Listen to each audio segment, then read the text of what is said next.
Welcome to Armchair Expat, the podcast meant to get you out of your lazy boy and into your new life abroad. I'm Shannon Acton, founder of Bargain Homes Abroad, and I'm riding shotgun as we chase the dream of life beyond borders. Each episode, we'll hear stories from people who've left their comfort zone to explore the world. They'll share their highs, their lows, and their in-betweens, all meant to lovingly light a fire under your bum, so you can stop dreaming about it and start living it.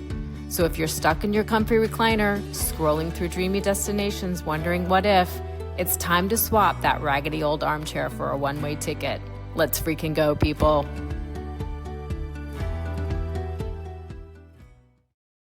Hello, and welcome to the very first episode of Armchair Expat. I'm your host, Shannon Acton, and I'm excited to kick off this new podcast with a guest whose story and mission perfectly set the tone for what this show is going to be all about. Today, we're joined by Jen Barnett, who's not only made the leap herself, but is helping thousands of others do the same. She is the co-founder of Expatsi.com, a platform for people who want to leave the U.S. and find a better fit somewhere else in the world. In this episode, Jen shares her journey from Alabama to Mexico, the real reasons behind her move, and how she and her husband built Expatzi from scratch to help others navigate their own path abroad. We get into practical logistics, emotional hurdles, and why the hardest part might just be believing that you can do it. The adventure starts right from your armchair, so let's go. Hello, Jen. Welcome to the Armchair Expat podcast. I'm so excited that you're here. Thank you for having me, Shannon. Yeah, absolutely. So let's just kind of dive right in. I want to learn all about your story and share it with everyone. So tell us where you're from, kind of a little bit about your background, and then we'll move into like how you went abroad. Yeah, so I'm from Birmingham, Alabama, born and raised. Spent pretty much my whole life in and around the South. Went to school in Alabama, Tennessee, and Georgia. So pretty much never got away until boom, now I live in Mexico. What made you want to move abroad, and why did you decide on Mexico? So we were politically motivated. Just to be straightforward about it, we were really nervous about politics in 2016. Coming from Alabama, it was the things that were happening politically were similar to what happened to in our state all the time, that we kind of just ignore and look to other states instead, and now it was everywhere. So we started talking about it then. And my husband and I said, where could we go? What could we do? What if we moved to a blue state? What if we moved to Canada? We visited Seattle and Vancouver. And, of course, lovely, beautiful cities. But we could just tell, we felt like fish out of water. It wasn't home. We say, we have red state money. We don't have blue state money. And it's really expensive, right, to live in Seattle and Vancouver. And so we kind of had sticker shock. And also we learned that there weren't these clear paths to go move to Canada like we might have thought. So we realized that we didn't know what we didn't know and just sort of put it on the back burner until 2020, when, of course, we're working remotely at that point. Pandemic is raging. Everyone is so ugly to each other, and all that political pressure is coming back. That's when we decided to get really serious about it and let's just make this happen. We've been working hard over those 4 years to put together some savings and things like that and get ourselves in a better position to make a change. So we did a little retreat. We used to like to rent this little cabin in Talladega. It had no cell signal, internet, anything. And we would just go there and plan out the next year of our lives every year. So we went there and we started writing down what was important to us in a new home. For us, it was what kind of weather we were looking for, safety, healthcare infrastructure, human rights issues, things like that. And we started to sort of paint a picture individually of what we were looking for and then put them together to see how they overlapped.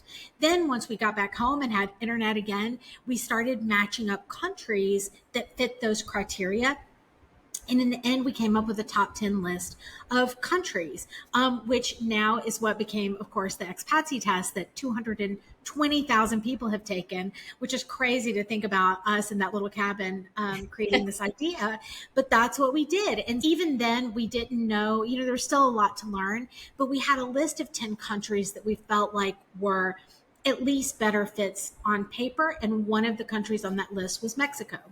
Our plan was to visit the 10 countries over 10 years and then make a choice of our favorite and then either visit it some more, tour different parts, or go ahead and move. But we visited Mérida, Yucatan. And I said, why are we waiting? Let's go there now. Let's take all this research we've done. Surely we can't be the only people who feel the way we feel. And maybe we could build a business out of it and move there now. It doesn't mean that we can't keep visiting other places, but we can do it at this lower cost of living and without being so stressed and agitated all the time that we were feeling in the US. So that's what we decided to do. It took a couple of years to build Expatsi big enough that we could move, but we did, and we've been here almost a year. Okay. Yeah. So I guess that was my question, is really like what, from the point of making the decision of moving to Mexico, and then kind of it took a couple of years, like what did you do in that time frame that really set you up for success?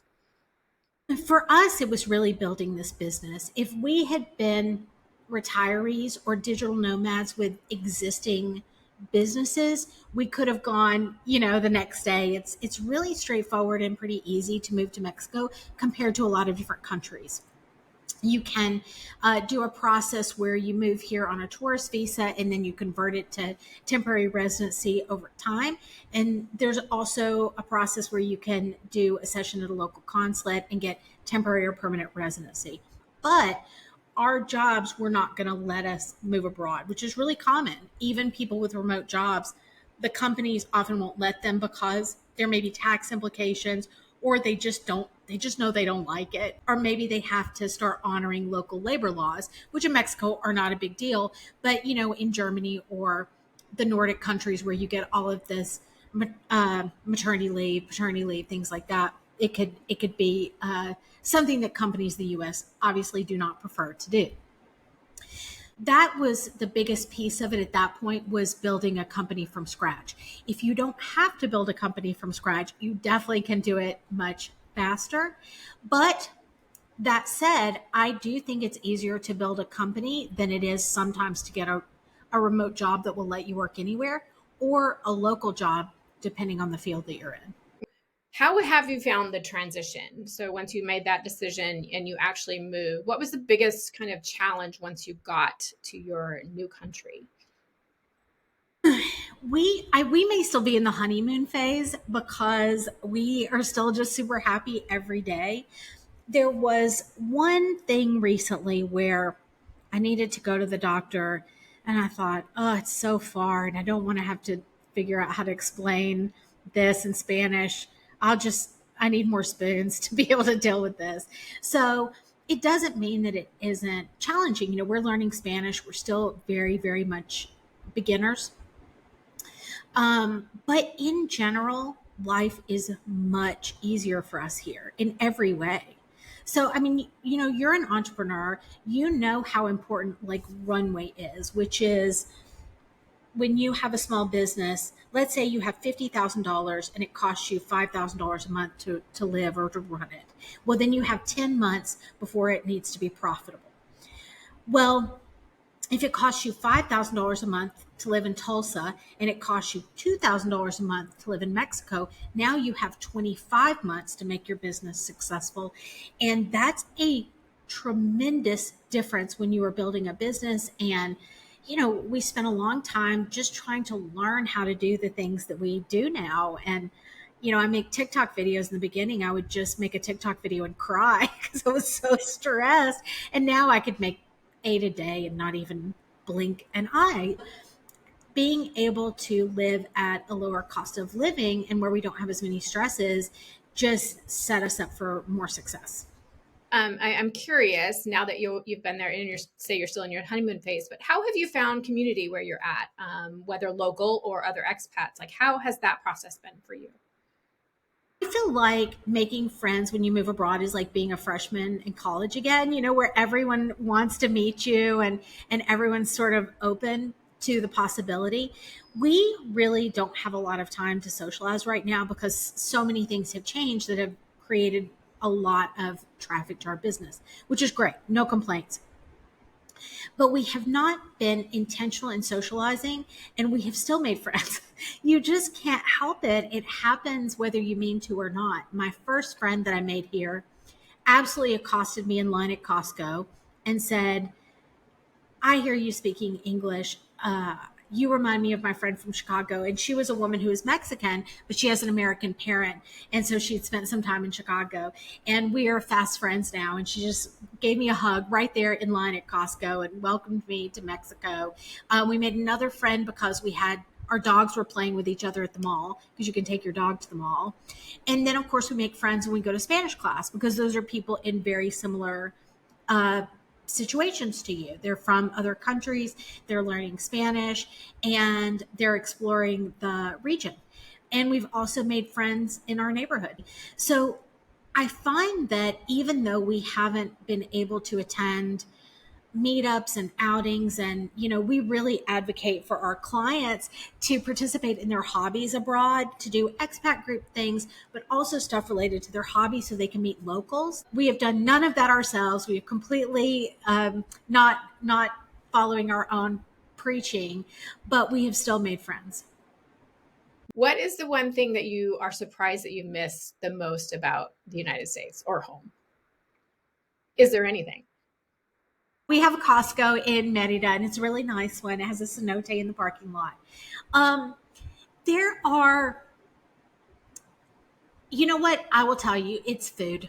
But uh Yucatecan food, listen, the food here I'm sure is incredible, but you know how people's palates are different. It is certainly fresher, local, well prepared, lovingly prepared, colorful, beautiful, fresh.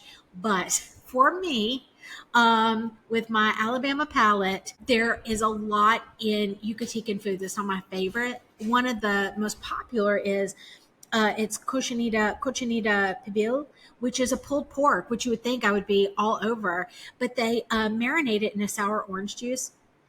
And it's just not for me.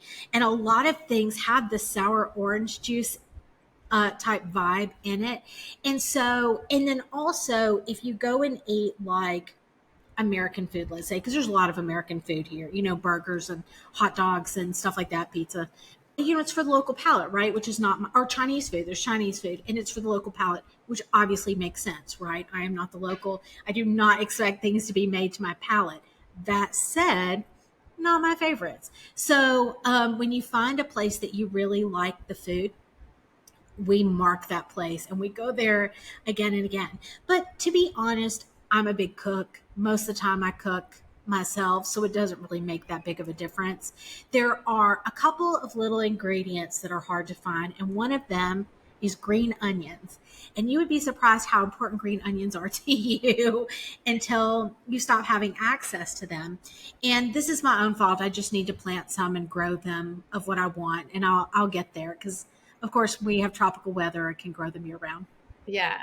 Let's talk a little bit about practicalities and kind of the logistics of your moves specifically. What was the process of actually kind of finding a place to live? What is that like in Mexico? So, what we did is we booked a place for 2 weeks. It was essentially an Airbnb, although we booked it direct with the owners through Facebook.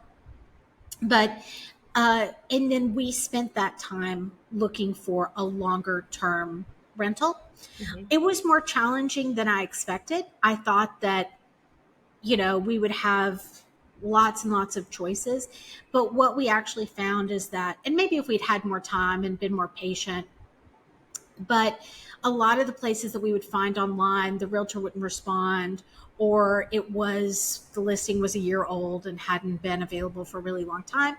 We did find a place we loved, and the next day we asked to rent it, and the realtor said, "Oh, you should have paid when you viewed it. It's gone." And if we had had any idea, that they would be gone that fast, then of course we would have. So when we found our place, I said, if there are not bodies rotting in that house. We are renting it and we take cash. And the thing is, we love it. We would buy it tomorrow. We love living here. So no complaints. It worked out exactly as it was meant to, but it was a little more challenging than I expected. Also, where we moved, is incredibly hot. It is not normal. It's 110 degrees plus every day for months. And we moved here during that time, and that was intentional because, I knew we had to know if we could hang, right? And we made it. But it was not good weather to be getting out all day long, looking at houses, visiting houses with no AC and all that stuff. It just made it really hard. Any other kind of practicality tips in making a move, whether it's Mexico or anywhere? For instance, like bank accounts, is it different? Like how did you approach that as well? Because it's like we'll get into the Expatsi part of it where you help walk people through it, but you didn't have that resource. So how did you approach it? Shannon, thank you for saying that because I think that all the time. If there had been Expatsi, we would have moved here so much faster. That's my goal, right? Is to make it to where people don't have to figure everything out for themselves. So we don't have a local bank account yet. We haven't needed it.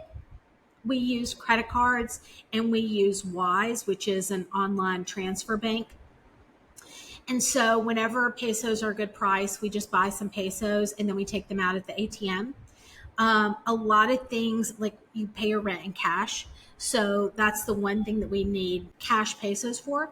And everything else, we just use a credit card because we're constantly hoarding travel points anyway. So we just use that.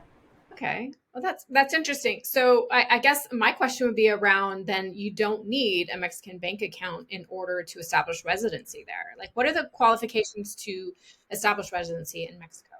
It's so much easier than like a Portugal is, which you do. You have to have a lease and you have to have a bank account. And you have to have that NIF number. Mexico is just like, welcome. So you go to the consulate.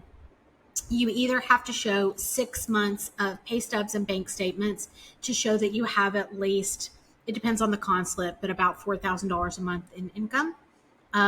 Or you can show savings of about 75,000 and you have to show 12 months of that.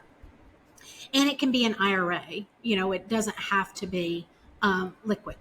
Okay. Then that's for temporary residency. For permanent residency, it's more. Then you get your stamp and your passport, and then you have 6 months to cross into Mexico. Now, that's what we did, but our permit expired before we got to move because Brett's job changed their rules about moving abroad. And so that's when he came on board with Expatsi full time, and we postponed our move for a year. So what we're doing now is a different process. It's called RNE. And what it involves is you come into Mexico, you come on a tourist visa, which lasts 6 months. You overstay your tourist visa, you pay a fine, but then you get 4 years of residency. But it started during COVID because people were trapped here, right, when the borders were closed or whatever. So they set it up as a way for Americans who are overstaying their tourist visas to quickly get, make honest women of them, so to say. But they haven't gotten rid of the process yet. The benefit is that you don't have to show any financials at all. You just pay your fine and you automatically get residency. The problem for us is we cannot get our tourist visa to expire because every time we leave the country, we come back in and they give us 6 more months. And we're like, what if you just gave us a week? And they're like, 6 months. So we are trying a process next month where we take a ferry into Belize and then we come back on the ferry and we ask for a shorter time period, which might be easier because it's a land border instead of the airport.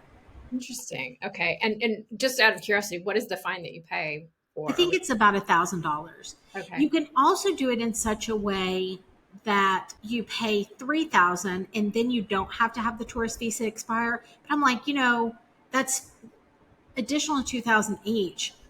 We can have a really nice weekend in Belize for $500.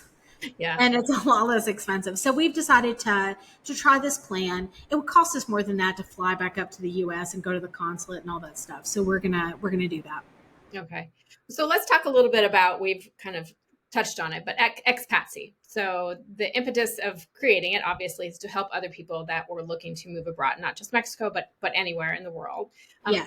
I took your test actually. I found it fascinating. But let's start with kind of how you created that and how it helps steer and direct people to kind of start thinking about areas that might be a good fit for them. Sure. And you're gonna have to tell me what you got if you remember what your I top do. results were.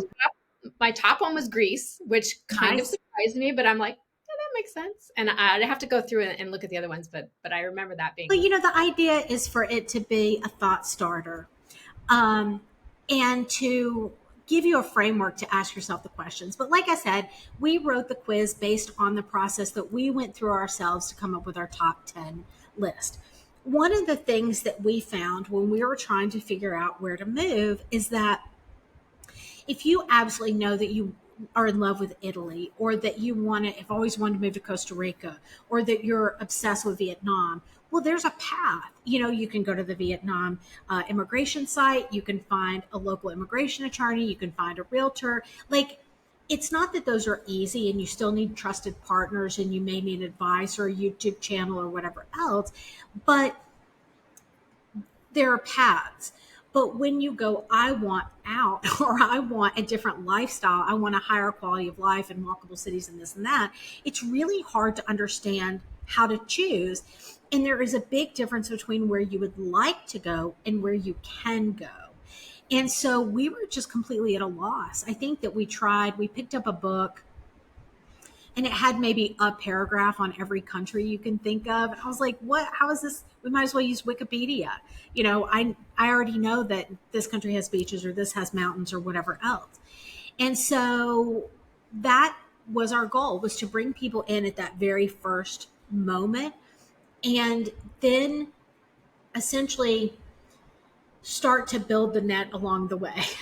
So after you've jumped off, at first it was like, well, good luck. Now you have this list. But now, we have an immigration attorney in Greece, and we've talked to someone who offers co-housing, and we're going to potentially start doing scouting trips there soon. And we've had a webinar on how to get the golden visa. And so we have a lot of resources once you've taken the test that we didn't have in the beginning. Interesting. So can you tell me a few of the data points that go into the test? Like, what are the criteria that most people are thinking of that goes into kind of narrowing down what would be a good fit for them? So the two most important are your budget and your visa path. Budget basically divides you between, I want to go to a country, the one of the top 10 countries in the world for safety and healthcare and infrastructure, and I want every amenity available to me. And we're talking, your results are going to be Switzerland and Singapore and UAE and so on. Then there are the rest, which are, I want countries that are better values for my money. I want to save money, or I want to be able to live on my retirement and things like that. You can also choose both and get the full list. Then your visa path. The main visa paths that people use are to go as students, as local workers. We say skilled workers, but a skilled worker can be anything. It's just that you have the skill that that country needs. Mm-hmm. A remote worker, or a digital nomad, a retiree, or an investor. There are also people who may go through citizenship by ancestry, but most often they know where they're going, right? Because they know that they're Italian or Irish, or they're not. Now, often people get citizenship in one of those countries, but they really want to go somewhere else in the EU. So we can still help them figure out where to live with their Irish or Irish or Italian or Hungarian or Polish citizenship or whatever. Okay. But so those are the main paths. Now, again, people can come in and say, I don't know. And a lot of times at that point, they'll book like a private consultation with me, and we'll sit and go through their options. Mm-hmm. And a lot of times people have multiple ways to get there. Sometimes they don't have any way to get there. And so what we start to work on is how to get them to a place where they could have options. Because we understood that ourselves when we first started in Visit Vancouver, and just saw that there was no way. And we pulled back and we thought, okay, If someone has to get a PhD, we'll draw straws or whatever these paths were and started to figure it out from there. Okay. What would you say the majority of people that you see fall into which category, whether it's student, digital nomad, kind of like retiree, like what is the bulk of the population falling into for these options? Well, students and investors are kind of outliers Okay. for us. And then between skilled work, remote work, and retirees, it's kind of a third, a third, a third. And then there are some people who come in and they say, I'm 54, I am working. Maybe my job would let me transfer to our London office, or maybe they would let me work remote, or maybe I could start my own business, or I have enough money to retire early if it's in one of these countries. And so in that case, we sit down and we go, okay, path one is this, path two is this, path three, and let them kind of start to weigh the pros and cons of each path in which they want to pursue. You have kind of a framework, the 6 steps to moving abroad. Can we talk a Yeah. little bit about that? Sure. So we say that there are 6 stages to moving abroad. The first is ideation, which is just, I can move abroad. I have no idea what's next, but I could live abroad. Second is planning. And that is kind of what I'm talking about with someone who is trying to decide which way to get there. Am I going to be a digital nomad? Am I going to retire early? Can I get a golden visa? The third is exploration. And that is, okay, I have figured out that I can get a retirement visa and I'm open to Spain, Portugal, Italy, and France. But I don't know which I like better. Mm-hmm. So then we recommend that either they take some scouting trips, which we offer, or they can do on their own. Or if they're ready, just go ahead and go for 3 months. That's how long you could stay in the Schengen zone and spend time in all of these places, visiting it and seeing what you like best. Because at the end of the day, it's vibes. And then the fourth is paperwork. So, I have decided it's France. So now I can pair you with our relocation specialist in France and you can go ahead and start the paperwork. Fifth is logistics. And that is, how are you going to get you and your beanie babies and your wiener dog to France? And oftentimes folks start that while the bureaucracy is turning and processing their paperwork. And then finally settling in. So that's making it feel like home, making sure that you don't move home and end up one of those CNN cautionary tales about how you had to move home because they didn't make you a martini or you didn't like the celery or whatever. Can we talk a little bit about kind of what are those options for people and how do they? Yeah. So our idea is that we help people in every one of those stages with different services. However, it is important to note that aside from my personal brainstorm that I offer, which is for folks at the very beginning of their journey, mostly what I am doing is connecting people to professionals around the world. We don't know everything about moving abroad. We don't even know everything about moving to Mexico. I learned something today. And my goal, though, is to have a network of people, kind people who we trust, who I can introduce you to, who will help you the rest of the way. So to that end, our first offering is called the Expatzi Network, which are 60 plus experts in different countries. Some of them are people just like you who might have moved there in the past year or two and can tell you about their life and how they did it. Some of them are professionals, so they can literally do your paperwork for you or find you a home or provide health insurance and things like that. Some of them are also experts less on countries and more on topics. So, for example, we have someone who speaks to the LGBTQ experience, someone who talks about the Blaxit movement for Black expats, someone who can talk about moving with kids and things like that, so that you have people you can talk to along the way. Those folks and others also offer webinars on our site. We do those at least once a week. And so that is a 1 to 2 hour online presentation that you can attend and ask questions. They're free for our members, which we can talk about in a second. And then other people pay to attend. And you can watch it live or you can watch a recording if it's already happened. We do have a membership program. And the idea there is that you get discounts on our Expatsi network, that you can watch webinars, and also every Tuesday night we kind of do vent, bitch session, fireside chat where people come and ask questions. And often it's other people in the chat who have the answers. A woman last night knew everything there was to know about getting documents apostilled. And so she answered a ton of questions about that.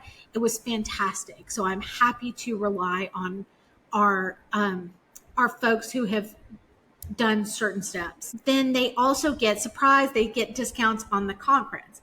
The conference is an event that we are hosting in May, Memorial Day weekend in San Antonio, Texas, where we are going to have a ton of our experts. We have 26 speakers lined up so far who can tell you how to move to Spain, Portugal, Mexico, Costa Rica, how to get health insurance, how to find schools, all sorts of things like that. And you can also meet other people who are in this process, because ultimately our goal is to build community and connection. You know, we want to introduce you to these experts, but we also want to introduce you to each other. There's going to be this tremendous American diaspora as we move forward. And so we want to make sure that you can meet people like you while learning how to integrate and be a part of your local community. Oh, well, and you mentioned earlier that you also do exploratory kind of scouting trips. Tell us a little bit more about that. So right now we go to Portugal, Spain, and Mexico. It isn't like any trip that already exists in nature, because we do it from the perspective of moving to a place. Mm-hmm. So we tour neighborhoods in little smaller cities. We go to the market and the pharmacy. And then we kick off each trip with a seminar where you sit down with an immigration attorney, tax accountant, healthcare broker, real estate agent, and they give a presentation. But then you share food and wine with them so that you can ask all of your burning questions about, should I sell my house before or after I leave? How's it going to affect my taxes? Can I bring my adult kids? And so on. So that's how the trips work. And they're really fun. We are hoping to add many, many more next year. That's fantastic. I think that is such a huge needed resource for, you know, people try to do that on their own, but to do that in community and have the local connections there. And to show them around to like what life is really like is so important for people to really understand. So any last words you'd like to share with the audience on if they're contemplating a move abroad? This is all about kind of giving them the push out of the nest. What do you have to say to them? Well, not to be like too sappy, but the most important thing to me is that you know that you can do it. You can do it. I know it can be scary. We often feel like we're in the Truman Show, right? And like, if I go this way, I'll drown. If I go this way, there's fire. But the truth is, 7 billion people live outside the U.S. Happily, healthily, they thrive. Many of them live much longer lifespans than we do in the U.S. There is a life beyond the U.S. if you want it. And all I want to do is help you overcome some of those challenges. There are external ones. You know, if you don't have enough money, then we can work on a plan to get there. But most of the challenges are internal. It's fear, anxiety, and what if I don't like it? What if it's the wrong decision? You know what? If it's the wrong decision, then move somewhere else. It is not that serious. You know, we try to help you mitigate all of these circumstances and spend time away before you go through this whole process so that you can feel more confident about where you're going. But at the end of the day, if you don't like it, then move to the next country. It is okay. Excellent. Where can everyone find you online? We are at expatsi.com, EXPATSI. Thank you so much for joining me today. I think there's so much information. And again, check the show notes for all the links to go to the conference, to join the membership, to go to the website, all of that stuff. Thanks, Shannon. We would love to have them. Absolutely. And that's it for today's episode. Thanks for listening and spending some time with us. I hope you enjoyed the conversation. Make sure to follow the show and leave a review. It will really help others find us. And if you're dreaming about a life abroad or already living it, I'd love to hear from you. You can connect with me on Instagram at bargainhomesabroad or on our website, www.bargainhomesabroad.co. Until next time, keep exploring, keep dreaming, and I'll see you back in the armchair soon. Bye-bye.